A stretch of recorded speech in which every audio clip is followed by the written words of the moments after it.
Good morning eighth class. English की worksheet number 2 में हमने अपनी आधी वर्कशीट जो है वो कल की थी, लेकिन वर्कशीट का कुछ बचा हुआ पार्ट है जो कि हम आज करेंगे। वर्कशीट का क्वेश्चन नंबर 3 जो कि हमारा रह गया था वो हमें आज करना है। तो देखिए क्वेश्चन नंबर 3 है क्या। Rearrange the following sentences to form the summary of the poem.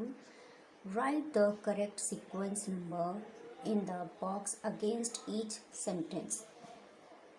आपको क्या करना है कि ये सेंटेंसेस जो हैं आपको आगे पीछे करके दिए गए हैं पोएम के, और आपको इनको पोएम की समरी के रूप में सही सीक्वेंस में लगाना है।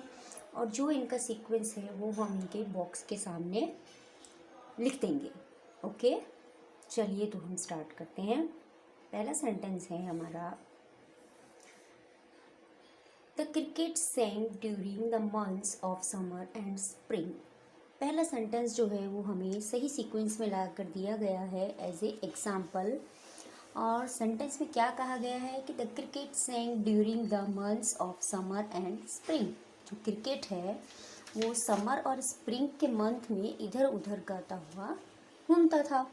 उसके बाद देखिए क्या आएगा। उसके बाद हमारा आएगा कि the ant refuse the help him to send him away. ये आएगा? नहीं, ये तो नहीं आएगा।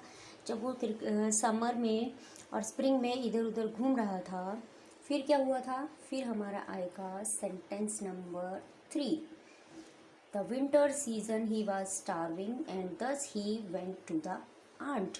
विंटर सीजन आया तो वो भूख से इधर उधर घूमता हुआ, भूख से जब वो परेशान हो गया तो वो किसके पास गया? आंट के पास। यानी कि सेकंड नंबर पे हमारा आएगा सेंटेंस नंबर 2। नेक्स्ट, अब जो वो आंट के पास गया तो उसने क्या किया होगा? He requested the ant to land him some food and shelter. उसने आंट से क्या रिक्वेस्ट किया कि इसको क्या चाहिए? थोड़ा सा खाना और शेल्टर, क्योंकि बाहर क्या पड़ रही थी? बहुत बर्फ़ पड़ रही थी, ठंड पड़ रही थी। इसलिए उसने आंट से क्या मांगा कि मुझे आप थोड़ा सा खाना दे दो और रहने के लिए जगह दे दो। तो यानी कि जो सेंटेंस नंबर 6 है वो हमारा आएगा सेंटेंस नंबर 3 में। नेक्स्ट देखते हैं। अब जब वो आंट के पास गया था खाना मांगने और शेल्टर मांगने, फिर आंट ने क्या किया था? क्या आंट ने उसको दे दिया था? नहीं, आंट ने उससे क्या किया था? उससे पूछा था। क्या पूछा था? The ant asked the cricket if he had store food for the winter. Ant ने उससे पूछा, क्या तुमने सर्दियों के लिए कुछ भी खाना अपना स्टोर नहीं किया? गर्मियों में तुम क्या कर रहे थे? ये आंट ने पूछा। तो यानी कि सेंटेंस नंबर 5 जो है वो हमारा आएगा 4 नंबर पर। नेक्स्ट देखते हैं। जब उसने पूछा तो क्रिकेट ने क्या किया होगा? क्रिकेट ने रिप्लाई किया होगा। The cricket replied that he enjoy the summer and didn't store any food. Cricket ने क्या कहा?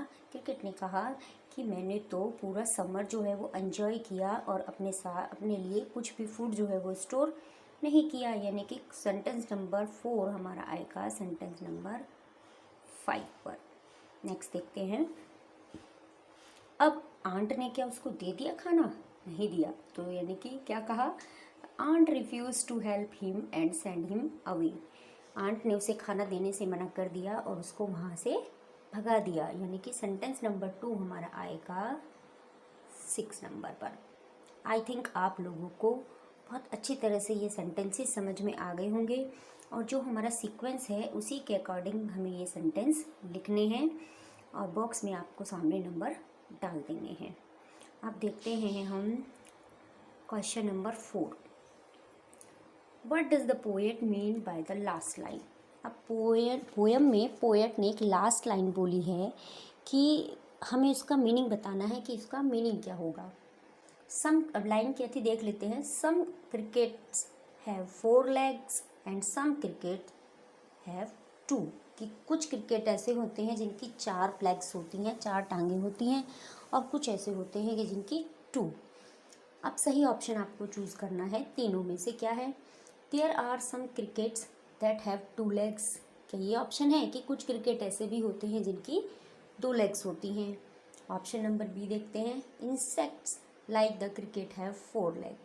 अब जो क्रिकेट के जैसे इंसेक्ट्स होते हैं, दूसरे कीड़े होते हैं, उनकी भी कितनी लेग्स होती हैं? 4 लेग्स होती हैं। Option number C, some people are like the cricket, they are lazy and do not care about future. Option number C है कि क्या इस लाइन का मतलब ये है कि कुछ लोग जो है वो क्रिकेट की तरह होते हैं, लापरवाह होते हैं, दे आर लेजी, बहुत आलसी होते हैं, and do not care about their future, और उनको अपने फ्यूचर की भी कोई केयर नहीं होती। तो बेटा इसमें आपका ऑप्शन नंबर 3 जो है वो हमारा सही होगा, ऑप्शन नंबर सी जो है वो हमारा सही होगा। आई होप आपको ये पूरी पोएम बहुत अच्छी तरह से समझ में आ गई होगी। आप ये वीडियो देखेंगे, मुझे रिप्लाई करेंगे कि मैम पोएम हमें समझ में आ गई है। उसके बाद इससे रिलेटेड कुछ क्वेश्चंस हैं जो मैं आपसे पूछूंगी। चलिए बच्चे, अब आप ये अपनी पोएम नोटबुक में कीजिए और इसको अच्छी तरह से समझिए।